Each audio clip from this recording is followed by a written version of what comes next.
Form খারাপ থাকার কারণে টি-20 বিশ্বকাপ দলে জায়গা পাননি জাকের আলী অনিক। 2024 বিশ্বকাপেও সেভাবে নিজেকে মেলে ধরতে পারেননি। এমনকি এবারের বিপিএলে অফ ফর্মে আছেন এই ক্রিকেটার।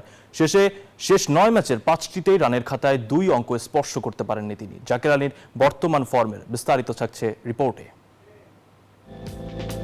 সত্যি হলো গুঞ্জন, বিসিবির দেয়া বিশ্বকাপ দলে শেষ পর্যন্ত জায়গা হলো না জাকের আলীর অনিকের। তাই 7 ফেব্রুয়ারি থেকে মাঠে গড়ানো টি-20 বিশ্বকাপের দলের সাথে দেখা যাবে না এই ব্যাটারকে। মূলত ফর্ম না থাকার কারণেই সম্ভাবনাময় এই ব্যাটারকে দল থেকে বাদ দিয়েছে বিসিবি। যুক্তরাষ্ট্রের 1 নম্বর জিম চেইন গোল্ড জিম এখন আবারও বাংলাদেশে। বসুন্ধরা আবাসিক এলাকা ও বসুন্ধরা সিটি শপিং মলে। গত কয়েক মাস ধরে ধারাবাহিকভাবে অফ ফর্মে জাকের আলী।